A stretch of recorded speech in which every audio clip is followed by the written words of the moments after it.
Iyon, for today's video, may kasama nga ako makulit. Magluluto nga kami ni Eloise. Alam nyo ga, ang palagi namin problema din sa bahay ay kung anong uulamain. Lagi kong tinatanong si Mrs. kung anong uulamain. Ay ibinabalik lang sa akin ang tanong. Ay ano nga? Ay di ibabalik ko din sa kanya. Ay ano nga? Mag-uungaan na lang tayo.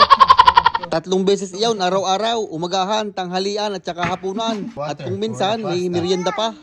At ang napagdesisyonan for today's video ay tuna pasta para sa hapunan. Kaya nagsalang na ako ng tubig din sa kalan at lulutuin muna natin ang pasta. Lalagyan ko nga rin ng 474 pirasong maalat na asin. Tatakpan at iintayin kumulo.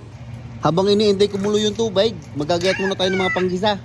Magpipit-pit ako din ng 7 pirasong bawang. Aring assistant ko naman ay busy sa pagbabalat ng sibuyas. Gagayatin ko lang aring bawang ng pinong-pinaw. Ang sibuyas naman ay gayon din ang gayat, pinaw. Meron din nga pala kami din ng mushroom nasa lata. Tapos ay 2 century tuna. Tapos ay spaghetti pasta ang ating gagamitin. Aring tuna ay tatanggalan ko ng sabaw at medyo mamantika. Sasalain ko lang gamit aring strainer. Aring sliced mushroom ay ibubuksan ko na para ilalagay na laang.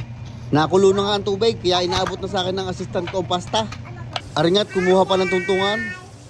1/4 lang ng pasta ang ilalagay ko at masyadong marami pagkakalahating kilo. At iyan na nga, sinumpong na nga aking assistant. Hindi na makaintay, gutom na daw.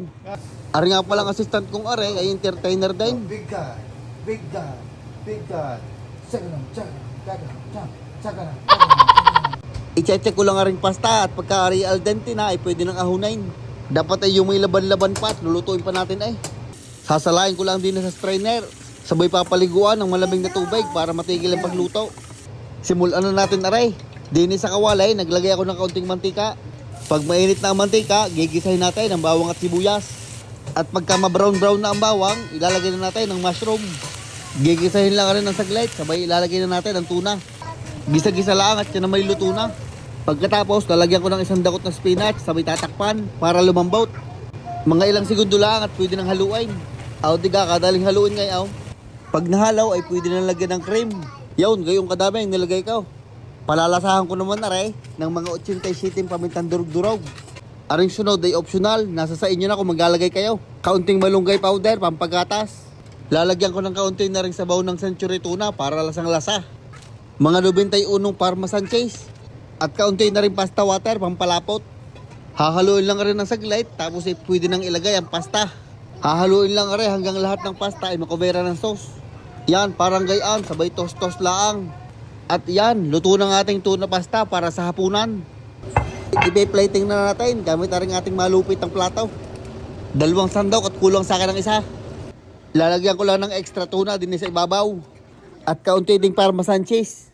At kaunting green para pambasag kulay. At iyan na ho ang ating tuna pasta. Kung gusto nyo, pag niluto nyo, ay dagdagan nyo ng cream para talagang creamy. Digay kadaling lutuin, napakasimple. Kayang-kaya mo din na rin. Yaw, ay paanaw, best part, tiki man na. Unang kagat para sa inyo. Siyempre, ang aking assistant, pakakainin ka.